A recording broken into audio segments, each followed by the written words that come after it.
오늘은 말레이시아 집에 대해서 이야기를 해볼 거예요. 지금 제 앞에 보이는 풍경은 저희 콘도에 있는 수영장이에요.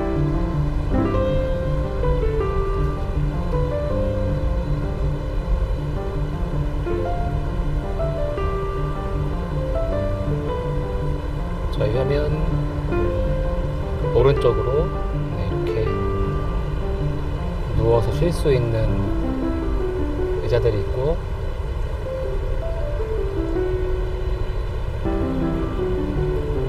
그리고 오른쪽에 보이는 그 창문은 안에 피트니스 헬스장이에요. 헬스장이고, 여기는 제가 들어온 입구,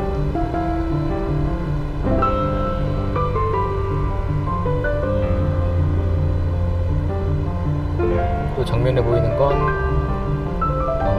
어린이집.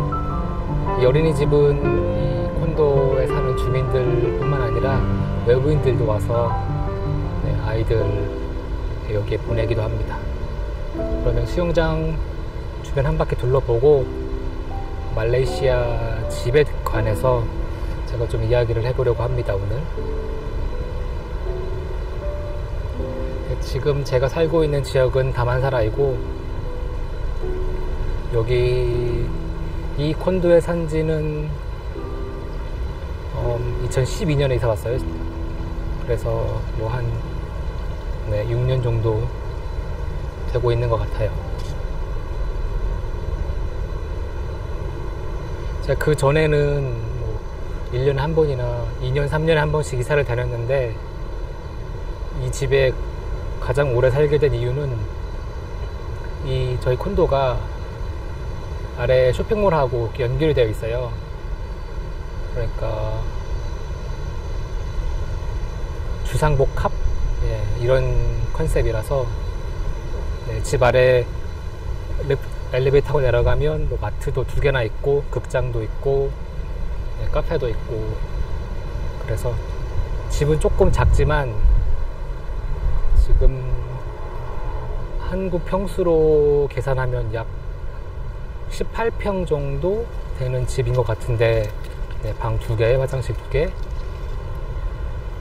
근데 이런 부대 시설들이 좋아서 주변 편의시설이나 계속 이 집에 살고 있습니다. 아이들 놀이터가 있고요.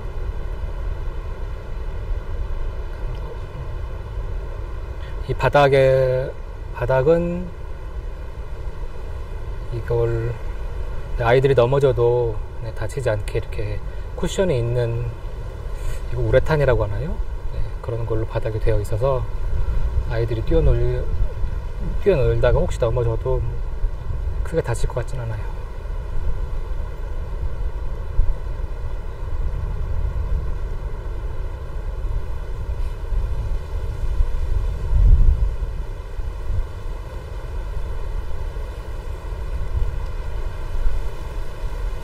제 앞으로는 테니스 코트가 있습니다.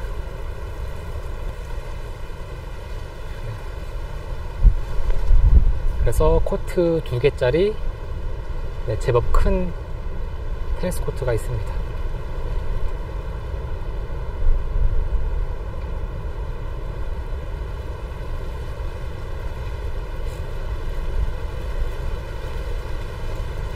저는 테니스를 중학교 때 조금 쳐본 거 빼고는 테니스를 칠 줄 몰라서, 여기 이 코트 안에 들어와 본 것도 지금 오늘이 처음인 것 같습니다. 가끔 산책할 때 산책하려고 하는데 밖에 나가기 귀찮을 때 여기 수영장 내려와서 이렇게 몇 바퀴 도는데, 그때도 그냥 지나가기만 했지 코트 안은 한 번도 들어와 본 적은 없어요. 이 시설들은 이 콘도 입주민이면 누구나 다 이용할 수 있습니다.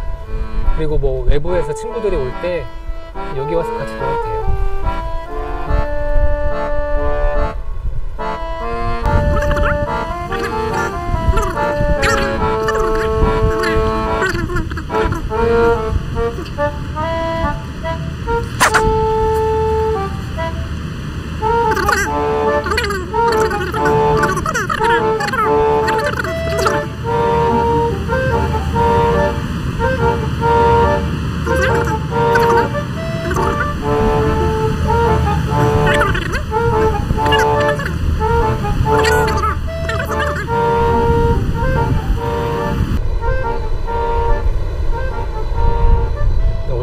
날씨가 선선해서 그런지 수영장에는 아무도 없고, 수영장 밖에 멀리 어떤 분이 책을 읽고 있네요.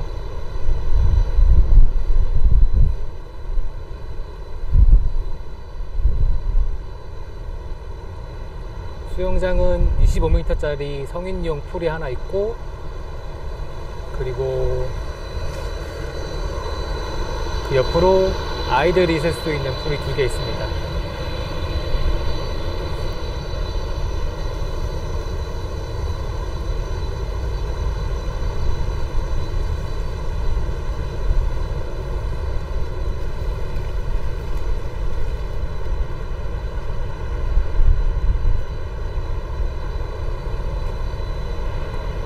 네, 이쪽은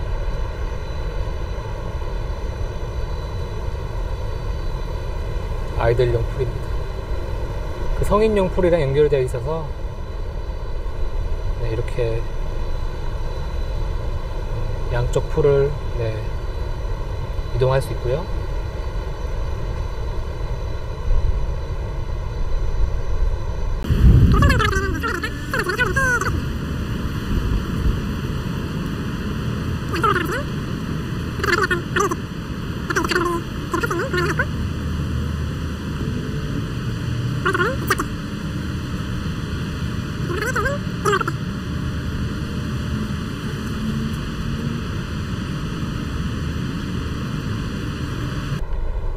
이 공간은 바베큐 할 수 있는 공간이에요.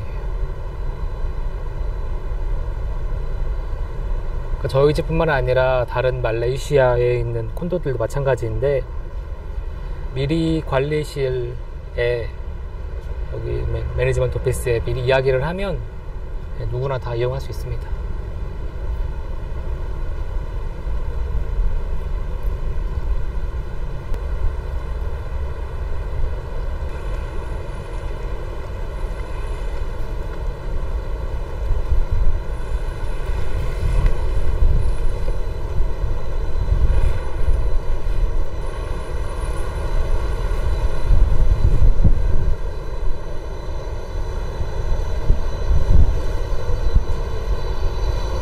오늘 제가 이야기하려고 했던 말레이시아 집에 대해서 이야기를 좀 해볼까 합니다. 그러니까 저는 철저하게 한국인 기준으로 이야기를 할 거고요. 그래야 아마 제 채널 보시는 분들은 대부분이 한국 사람일 거니까 그분들, 한국 사람들 입장에서 제가 이야기를 하려고 합니다. 보통 말레이시아에서 거주하시는 분들은 집을 크게 2가지로 분류할 수 있어요. 일단 콘도미니엄이라고 하는, 우리나라로 이야기하자면 아파트 같은 데고요. 그리고 일반 주택, 이렇게 크게 2개로 분류할 수 있고, 그러니까 여기서 콘도라고 불리우는 집들은 그 한국 아파트랑 비슷한데, 그 집 안에, 그 아파트 단지 안에 아까 제가 보여드린 것처럼 수영장이나 테니스장, 배드민턴 코트 같은 이런 피트니스 같은 것들, 이런 2대 시설들이 같이 붙어있는 집들을 말레이시아에서는 보통 콘도라고 불러요. 콘도미니엄이라고 부르고, 여기서 말하는 아파트도 있어요. 플랫이라고 하는데, 이런 플랫들은 한국 아파트랑 비슷한 거예요. 한국 아파트처럼, 예전에 한국 아파트처럼 그냥 집만 딱 하나 있는 것들, 이렇게 크게 2가지로 분류할 수 있고, 이런 다가구 주택들은요. 그리고 나머지는 일반 단독주택인데, 일반 주택들도 이렇게 방갈로랑 링크하우스, 이렇게 2개로 크게 나눌 수가 있는데, 방갈로는 말 그대로 단독주택, 집 하나 이렇게 있는 거고, 링크하우스는 그 영국 영화 같은 거 보면 이렇게 집들이 다 붙어있는 집들이 있어요. 이렇게. 아마 그게 영국은 이제 섬나라고 땅이 좁으니까 이렇게 집을 붙여가지고 지으면 집과 집 사이에 벽이 하나만 있으면 되니까 건축 비용이 좀 덜 들고 공간도 덜 차지하고 뭐 그렇게 해서 그런 집이 생겨난 걸로 저는 알고 있는데, 말레이시아도 그런 영향을 받아서 그런지 아마 가장 큰 원인은 건설 비용을 조금 줄이려고 그런 것 같은데, 이렇게 집들이 이렇게 붙어 있어요. 그렇게 크게 이렇게 두 개로 나눈 곳에서 한국 사람들이 주로 살고, 아마 제가 알기로는 80%, 90% 이상의 사람들이 콘도에서 살 거예요. 콘도에 사는 이유는 일단 첫 번째로 부대 시설이 많고, 그래서 뭐 쉬는 날 밖에 멀리 나가지 않아도 뭐 저희 콘도 단지 안에서 수영도 할 수 있고 뭐 운동도 할 수 있고, 그런 편의시설 때문에 콘도를 많이 선호하고, 그리고 이 콘도는 주택보다 달리 들어오는 입구가 하나밖에 없으니까 보안이 조금 더 잘 되어 있어요. 그래서 이제 대부분의 한국 사람들이 말레이시아에서 단기로 거주를 하는데, 제가 말하는 단기는 뭐 몇 년 이내에 여기 뭐 주재원을 왔다거나 아이들 교육 때문에 왔다거나 뭐 취업 때문에 왔다거나, 보통 뭐 3년에서 5년 정도 이렇게 거주를 하는 것 같은데, 그럴 때는 그냥 이렇게 월세를 조금 더 내더라도 조금 안전하고 편의시설이 많은 콘도를 선호할 수밖에 없겠죠. 그래서 콘도에서 거주하시는 분이 많고, 간혹 이제 좀 말레이시아에 오래 사셨거나 뭐 이런 분들은 주택에 사시는 분도 있어요. 근데 그 수는 뭐 그렇게 많지 않고, 그런데 여기서 주택이라고 해서 뭐 치안이 아주 취약한 건 아니고, 한국 사람들이 많이 사는 주택은 타운하우스라고 하죠. 이렇게 주택 단지 안에 주택 단지가 있고, 주택 단지 주변으로는 벽으로 둘러싸여 있거나 뭐 이렇게 외부인이 함부로 못 넘어오게끔 꼭 반드시 메인 게이트를 통해서만 들어올 수 있게끔 설계를 해놨어요. 그래서 메인 게이트를 통해서 들어와야 그 주택 단지 안에 들어갈 수 있으니까 치안이 그렇게 나쁜 건 아니지만, 보통 게이트에서 경비들이 모든 사람들의 신원을 일일이 다 체크하지는 않아요. 물론 이렇게 꼼꼼하게 보는 곳도 있지만, 가끔은 뭐 배달 오는 차거나 여기 맥도날드나 뭐 KFC 같은 거 배달 많이 시켜 먹으니까 그런 것들 뭐 손님객들 뭐 일일이 다 기록은 하지만 그래 조금 더 수월한 편이에요, 콘도보다. 그래서 사람들이 콘도에 가장 많이 살고, 월세는 이거는 정말 천차만별이에요. 어느 지역에 거주하느냐에 따라서 집값이 차이가 뭐 10배 이상 나는 것도 있어요.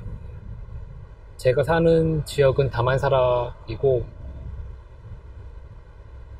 KL에서 차로 15분 정도 걸려요. KL이랑 뭐 붙어 있는 거예요. 붙어 있고, 제가 사는 집 월세는 원래는 제가 2012년에 들어왔을 때 계약을 1800 링깃에 계약을 했어요. 1800 곱하기 3 하면 되니까 뭐 60만 원이 조금 안 되는 돈이죠. 계약을 했었고, 그리고 한국 사람들이 보통 집을 알아볼 때, 물론 뭐 로컬도 마찬가지고 온라인 사이트를 통해서 알아보거든요. iProperty.com이라고 여기서 주로 알아보는데, 거기에 올라가 있는 시세들이 보면 이게 좀 정확하다고 볼 수는 없어요. 왜 그러냐면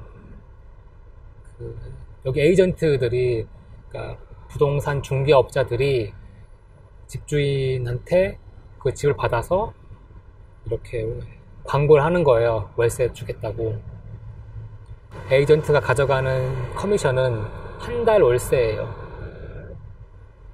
그러니까 에이전트 입장에서는 조금이라도 웹사이트에 집값을 높게 올려놔야 자기가 받는 커미션이 많아질 수가 있으니까 조금 높게 올려놔요. 뭐 그렇다고 해서 뭐 말도 안 되게 높은 건 아니고, 뭐 시세가 2000링깃이다 라고 했을 때 웹사이트에 뭐 2200에 올리는 경우도 있고 2300에 올리는 경우도 있고, 뭐 어떨 때는 그냥 집주인이 값을 정해주는 때도 있고, 보통 이렇게 되니까 에이전트가 받는 수익은 집 계약을 마치면 한 달치 월세니까, 그래서 약간 집 계약하기 전에 월세를 조금 내고 할 수는 있어요. 뭐 안 될 수도 있지만 시도를 해볼 수 있다는 거죠. 이게 뭐 금액이 완전히 픽스된 금액이 아니니까, 넷 프라이스가 아니기 때문에 그렇게 조정을 할 수가 있고, 그리고 집을 보셨을 때 마음에 들고 나서 계약을 하라고 하면 아마 보통 한 달치 디포짓을 요구할 거예요. 보증금. 그거는 이제 가계약이죠. 그거는 보통 일반적으로 한 달치를 받아요. 뭐 가끔 뭐 반달치 받는 경우도 있지만 조금 드물고, 일반적으로는 한 달치를 가계약금으로 주니까 그거를 알아두시면 좋겠고요. 그리고 간혹 그냥 돈만 주고 영수증은 안 받는 분이 계신데 영수증을 챙기셔야 돼요. 말레이시아는 이 모든 것들이 구두 계약으로 이루어진 거는 신빙성이 전혀 없으니까, 꼭 모든 거 계약을 하시거나, 뭐 물건을 사셨을 때, 뭐 배달을 받을 때, 뭐 예를 들면 우리 집 타일을 바꾸는데 타일을 가로 세로 뭐 20cm로 했는데 아무런 영수증을 안 받아 놓으면 이 사람들이 가끔 뭐 15cm, 18cm짜리 가지고 와서 너는 그런 적이 없다, 네가 영어를 못해서 그런다, 뭐 이렇게 말하는 사람들이 있어요, 간혹. 그래서 이런 것들을 미연에 방지하려면 모든 것을 다 영수증화 시키시고, 그리고 뭐 구체적인 세부사항이나 특이사항은 다 영수증 안에 기록되게, 이런 습관을 들이시는 게 좋아요.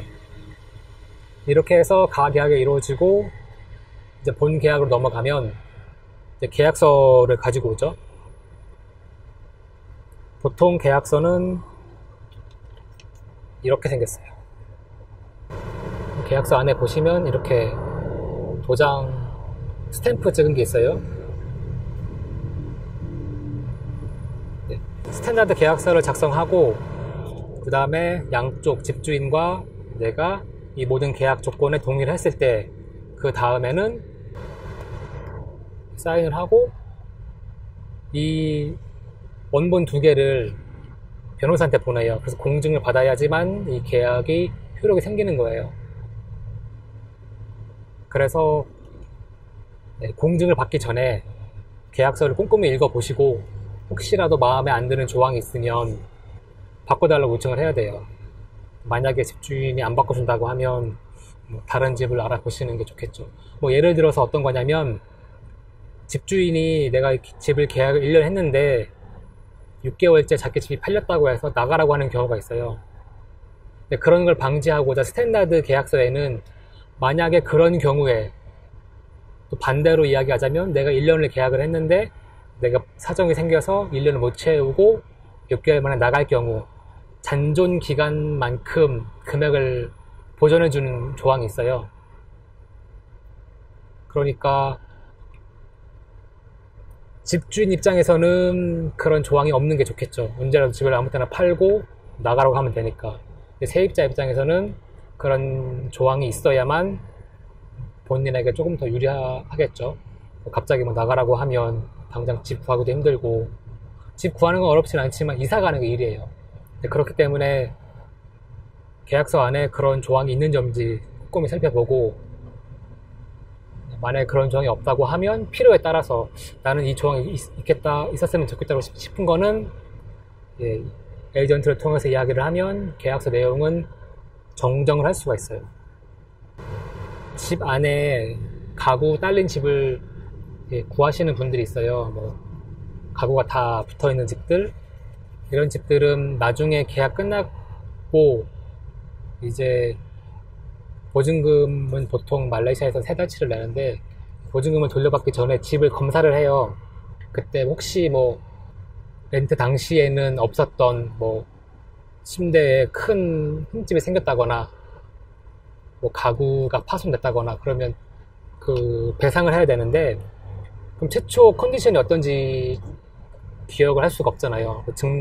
기억을 한다고 해도 증빙할 수가 없고, 그래서 가구가 있는 집을 구하시는 분들은 요즘에 스마트폰이 다 있으니까 그 가구에 대한 모든 사항들, 뭐 가구에 대한 모습들, 뭐 현재 컨디션 같은 걸 다 사진으로 찍어서 계약서 뒤에 붙이면 돼요. 계약서 뒤에 가구 어떤 게 있는지에 대한 그 가구 목록들, 집안 살림 목록 다 적고 그 옆에 사진까지 붙이는 게 좋아요. 그래야 나중에 뭐 이런 시비거리가 안 생기니까. 네, 그렇게 하는 게 좋습니다.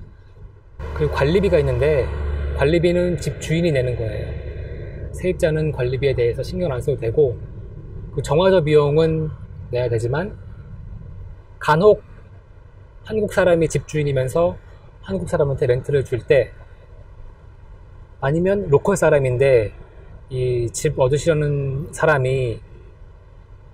사람이 영어가 좀 서툴 때 뭐 이렇게 되게 사기치는 경우가 있어요. 관리비까지 달라고.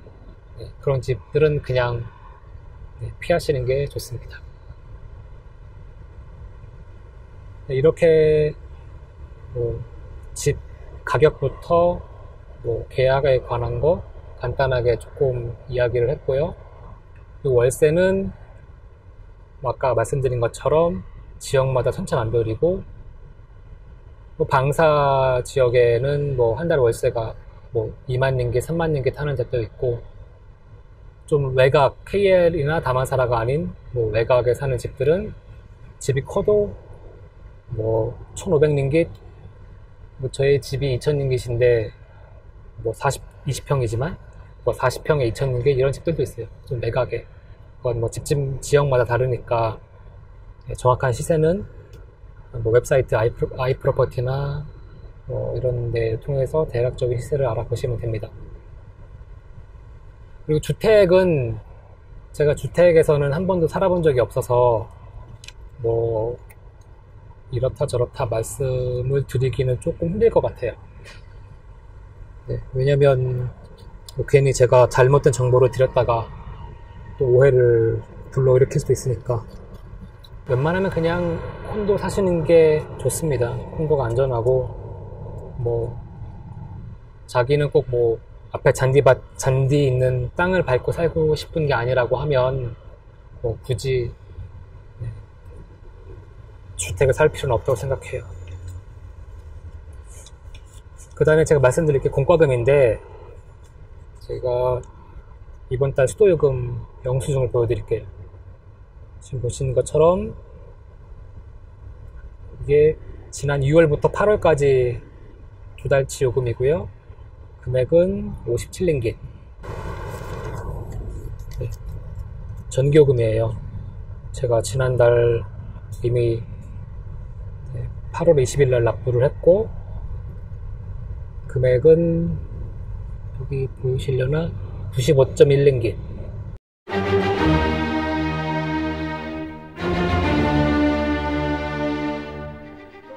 말레이시아에 취업을 하고 싶다고 하면 어떤 직종에 취업을 할 수가 있는지, 내가 현지 회사에 가려고 하는지, 말레이시아에 있는 한국인 회사에 가려고 하는지, 아니면 말레이시아에 있는 멀티내셔널 컴퍼니인데 다국적 기업, 글로벌 기업인데 한국과 관련된 부서에서 일을 하고 싶은지. 그래서 크게 세 카테고리가 있어요. 그리고 어떤 직종에서 한국인을 필요로 하는지. 크게 말레이시아에서 한국 사람을 필요로 하는 직종은 파이낸스하고 어카운팅, 그 다음으로 한국 사람들이 추천 많이 하는 곳이 커스터머 서비스 센터죠. 콜센터. 네. 뭐 예를 들면 내가 한국에 있는 호텔에서 뭐 예약을 했는데 뭔가 좀 예약이 잘못됐어.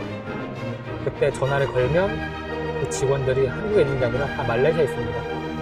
그리고 간혹 엔지니어들도 있어요. 엔지니어들 뭐 예를 들어서 그 오프쇼, 그러니까 오일 앤 가스 분야나 뭐 이런 분야에 계신 분들, 이런 사람들인데 영어도 잘하면 이거는 뭐 서로 모셔가려고 하니까. 제가 지금 이야기한 것들이 조금이나마 말레이시아 생활하시거나 앞으로 말레이시아로 오시려고 하시는 분들에게 조금이나마 도움이 됐으면 좋겠고요. 오늘은